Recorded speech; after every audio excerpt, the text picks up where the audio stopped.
Selamat siang pemirsa, Presisi Siang kembali hadir untuk Anda edisi Rabu 28 Agustus 2024. Selama 1 jam ke depan kami telah menyiapkan sejumlah informasi terkini.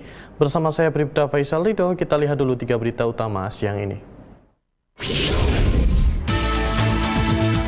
Posar Sibolga berhasil mengevakuasi sebanyak 12 orang nelayan asal kota Sibolga yang merupakan nahkoda dan anak buah kapal KM Subur GT43 yang dikabarkan tenggelam di sekitar Pulau Situngkus.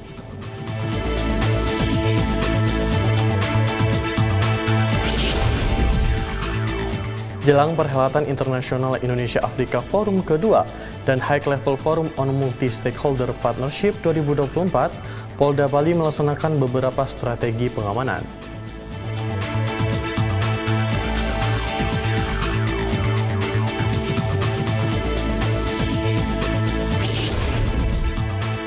Seorang pria ditangkap anggota Polres Tarakan usai kedapatan membawa narkotika jenis sabu seberat 24,2 kg.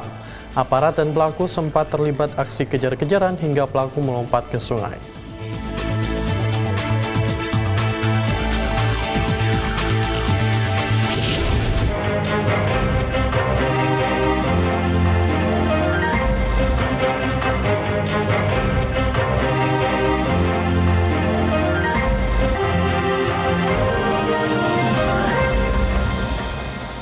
Pemirsa, kita ke berita yang pertama.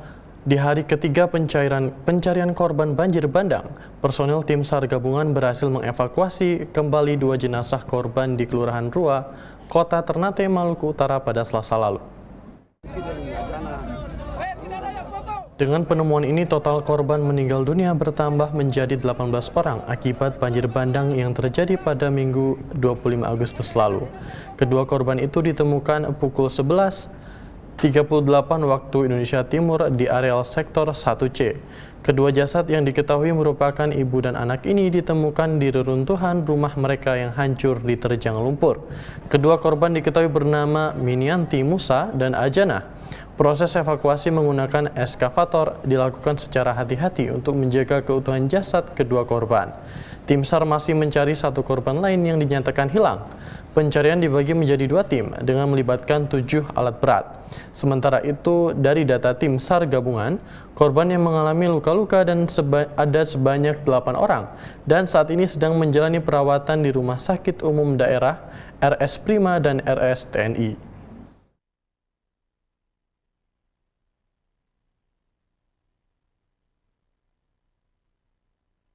Pemirsa, sementara itu di Sumatera Utara, Posar Sibolga berhasil mengevakuasi sebanyak 12 orang nelayan asal kota Sibolga yang merupakan nahkoda dan anak buah kapal KM Subur GT43 yang dikabarkan tenggelam di sekitar Pulau Situngkus, Kabupaten Tapanuli Tengah pada Selasa lalu.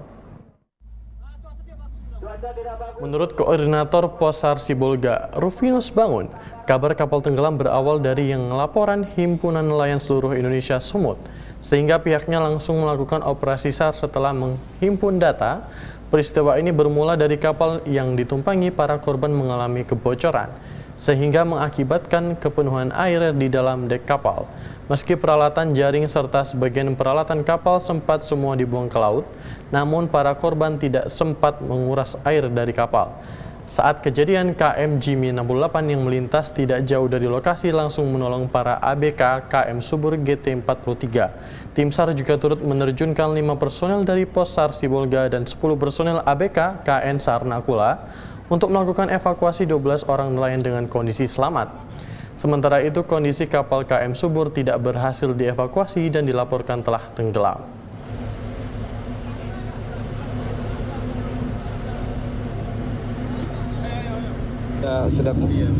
Setelah kita telusuri di lapangan, sembari berjalan kita mendapat informasi perkembangan di lapangan bahwasanya seluruh ABK ada 12 orang telah dievakuasi oleh KM Jimmy 86. Jimmy 68 telah dievakuasi keseluruhan ABK dan dinyatakan selamat semuanya. Saat kita evakuasi, cuaca di lapangan kurang mendukung, tinggi gelombang kurang lebih 3-4 meter. Penyebab tenggelamnya, Bang, informasinya, Bang? Penyebab tenggelamnya kita dapat informasi itu kapal kepenuhan air di bagian dek. Nah, sempat juga ABK membuang sebagian contoh seperti alat tangkap seperti jaring dan Pemirsa, kita beralih ke berita kriminal. Seorang pria berinisial BHR ditangkap anggota Polres Tarakan usai kedapatan membawa narkotika jenis sabu seberat 24,2 kg. Aparat dan pelaku sempat terlibat aksi kejar-kejaran hingga pelaku melompat ke sungai. Inilah rekaman penangkapan seorang pria usai kedapatan membawa narkotika jenis sabu di muara Sungai Salangketo, Kabupaten Bulungan. Menurut Kapolres Tarakan AKBP Adi Saptia Sudirna, Satres Narkoba Polres Tarakan mulanya mencurigai satu buah speed yang berisi 3 orang. Usai dibuntuti hingga di TKP, mereka kedapatan melempar karung yang diduga berisi sabu ke speed yang lain, yang ditumpangi BHR dan satu temannya berinisial AA. BHR sempat membuang sebuah karung berisi sabu, kemudian tersangka juga turut melompat ke sungai. Saat kejadian pada malam hari, seorang anggota Polres Tarakan kemudian melompat dan mengamankan tersangka. BHR kemudian dibawa ke Polres Tarakan guna pemeriksaan lebih lanjut. Dari hasil interogasi diketahui sabu tersebut berasal dari Tawau, Malaysia. Saat ini polisi masih melakukan pengejaran terhadap AA yang sudah ditetapkan sebagai daftar pencarian orang. AA diduga masih berada di wilayah Bulungan. Akibat perbuatannya BHR kita tahan dan dijerat pasal tentang narkoba dengan ancaman paling lama 20 tahun penjara.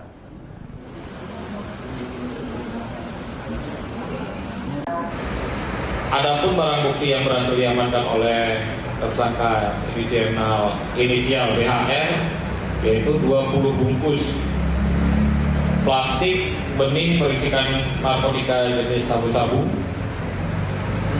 4 bungkus plastik benzina yang bertuliskan Dahong Pauti yang berisikan narkotika jenis. Sementara itu di Yogyakarta, pemirsa, jajaran Satreskrim Polres Kulon Progo berhasil menangkap 2 warga negara asing asal Iran. Pelaku berinisial AB dan PS ditangkap pada pertengahan bulan lalu setelah melakukan pencurian uang di warung jus di Bendungan Wates, Kulon Progo. Kasus ini terungkap setelah video pencurian yang dilakukan pelaku viral di media sosial.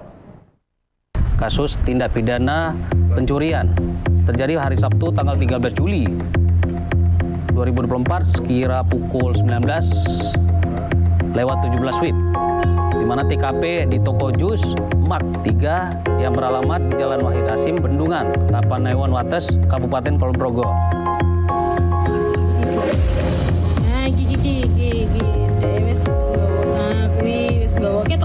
Pelaku berinisial AB, warga negara Iran, laki-laki 53 tahun. Yang kedua adalah inisial BS, warga negara Iran, laki-laki umur 34 tahun. Modusnya itu mengajak bicara, memanfaatkan kesempatan pelayan toko berbicara kepada temannya satu lagi, sehingga temannya atas nama AB tadi melakukan aksinya untuk mengambil uang. Setelah kedua tersangka pergi, pelayan toko menghitung kembali jumlah uang ternyata berkurang 3 juta rupiah. Terungkapnya perkara ini berawal dari CCTV yang kita kembangkan dan kemudian kita lakukan penyelidikan. Sudah beberapa kali beraksi di wilayah hukum Polres Kulon Progo dan Polres-Polres lainnya di Jogja ini. Pasal yang kami persangkakan adalah Pasal 363 ayat 4 KUHP, di mana ancaman hukuman penjara diancam selama-lamanya 7 tahun. Dihimbau kepada masyarakat agar senantiasa waspada terhadap menerima tamu asing yang memakai modus seolah-olah menukarkan uang. Jadi jangan mudah terpercaya dengan tutur katanya dan maksudnya, sehingga ini menjadi suatu kesempatan bagi orang asing melakukan tipu dayanya. Pemirsa, kita beralih ke Bali. Satreskrim Polres Bangli berhasil mengamankan pencurian baterai tower milik BTS Provider. Jumlah pelaku yang diamankan sebanyak 3 orang, 2 orang sebagai pencuri dan 1 orang sebagai penadah. Adapun akibat dari pencurian ini, pihak provider mengalami kerugian sebesar 300 juta rupiah. Di mana pengungkapan ini berhasil dilakukan oleh jajaran Reskrim Polres Bangli bersama-sama dengan jajaran Polsek di Temani. Saya apresiasi, saya ucapkan terima kasih atas kegiatan kepada sehingga kasus ini bisa kita ungkap. Jadi sebelum pengungkapan ataupun pengembangan laporan yang kami terima itu di 2 TKP atau 2 kejadian. Tetapi setelah kita lakukan pengembangan, ternyata si pelaku ini bukan hanya melaksanakan atau melakukan aksinya di wilayah hukum Polres Bangli. Jadi berdasarkan hasil pemeriksaan, jadi untuk di Bangli sendiri itu ada 6 TKP, kemudian di Karangasem ada 2 TKP, kemudian di wilayah hukum Denpasar ada 7 TKP, dan di wilayah hukum Polres Gianyar itu ada 2 TKP. Sehingga kalau di total kerugiannya dari seluruh TKP yang dilakukan oleh si pelaku, itu pihak Telkomsel mengalami kerugian sebesar 300.400.000 rupiah.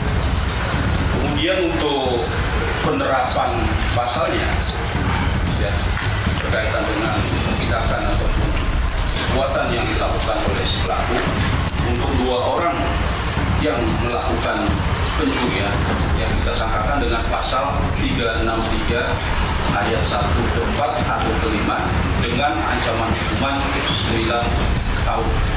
Kemudian untuk si penadah disangkakan pasal 480 ayat 1 dengan ancaman hukuman 4 tahun. Pemirsa, jelang perhelatan Internasional Indonesia Afrika Forum kedua dan High Level Forum on Multi-Stakeholder Partnership 2024, Polda Bali melaksanakan beberapa strategi pengamanan.